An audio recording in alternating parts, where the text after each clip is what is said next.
नमस्कार मैत्रिणींनो, काय म्हणताय? मजेत ना?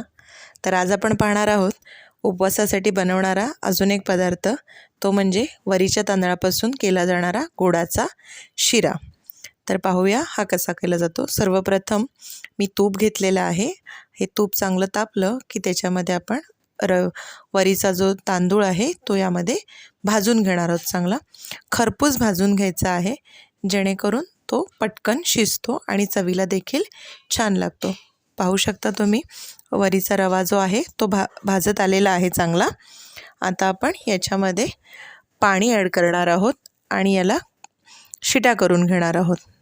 मी याच्यामध्ये 1 वाटी रवा घेतला होता, तर साधारण 2 वाट्या पाणी ॲड केलेलं आहे आणि हे आता आपण कुकरला शिटी काढून घेतलं आहे. बघा, रवा आपला छान शिजलेला आहे, अगदी मोकळा झालेला आहे. बघा, दिसतोय, छान मोकळा झाला आहे. आता आपण याच्यामध्ये ॲड करणार आहोत आपला गूळ.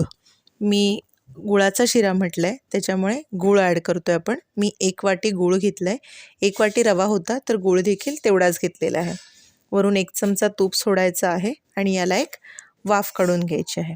बघा, रंग देखील बदलला आहे आता. रवा मगाशी कसा दिसत होता वरीचा तांदूळ आणि आता कसा दिसतोय. आता आपण याच्यामध्ये गूळ छान मिक्स झालेला आहे, तूपही छान मिक्स झालेलं आहे.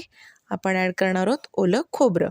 मी जेव्हा कधी गुळाचा कोणताही पदार्थ करते गोडाचा, तेव्हा मी खोबरं वापरते, ड्रायफ्रूट्स वापरत नाही. त्याने एक छान फ्लेवर येतो. मी वेलची ॲड केली याच्यामध्ये, वेलची पावडर. हे आपण छान मिक्स करून घेऊया आणि पुन्हा एकदा याला वाफ देऊन घेऊया. आता आपण याला एक वाफ देऊन घेऊया, म्हणजे आपला शिरा तयार. पाहू शकता तुम्ही, शिरा छान तयार झालेला आहे.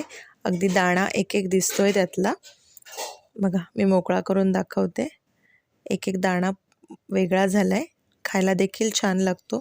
तुम्ही ट्राय करा या एकादशीला आणि सांगा मला शिरा कसा झाला आहे. थँक्यू.